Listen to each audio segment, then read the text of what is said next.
വിവാദങ്ങൾക്ക് പിന്നാലെ കാരണവർ വധക്കേസ് പ്രതി ഷെറിന് പരോൾ അനുവദിച്ചു. 2 ആഴ്ചത്തേക്കാണ് പരോൾ. സ്വാഭാവിക പരോളെന്നാണ് ജയിൽ വകുപ്പിന്റെ വിശദീകരണം.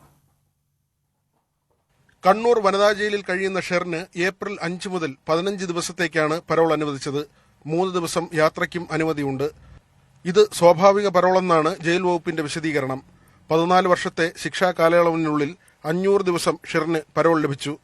തിരഞ്ഞെടുപ്പ് പെരുമാറ്റച്ചട്ടം നിലനിന്ന കാലത്ത് പരോൾ അനുവദിക്കാൻ നിരോധനമുണ്ടെങ്കിലും ഷെറിന് ആദ്യ 30 ദിവസവും പിന്നീട് ദീർഘിപ്പിച്ച് 30 ദിവസം കൂടിയും പരോൾ നൽകിയിരുന്നു. കാമുകനൊപ്പം ജീവിക്കാനായി ഭർത്തൃപിതാവായ ചെങ്ങന്നൂർ സ്വദേശി ഭാസ്കര കാരണവരെ വധിച്ചതിന് 2010 ഷെറിന് ജീവപര്യന്തം ശിക്ഷ ലഭിച്ചത്. കാമുകൻ ബാസിത്ത് അലിക്കും സമാന ശിക്ഷ ലഭിച്ചിരുന്നു.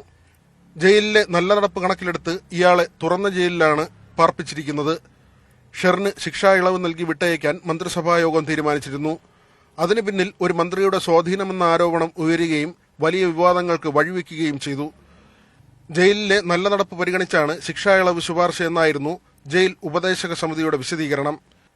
എന്നാൽ ശിക്ഷ ഇളവ് ചെയ്യാനുള്ള മന്ത്രിസഭായോഗ തീരുമാനം വന്നതിന് പിന്നാലെ കണ്ണൂർ ജയിലിലെ സഹതടവുകാരിയെ മർദ്ദിച്ച കേസിൽ ഷെറിൻ പ്രതിയായി. ഇതോടെ ശിക്ഷാ ഇളവിലെ തീരുമാനം സർക്കാർ മരവിപ്പിച്ചു. ഇതിനു പിന്നാലെയാണ് പരോൾ. ന്യൂസ് 18 തിരുവനന്തപുരം.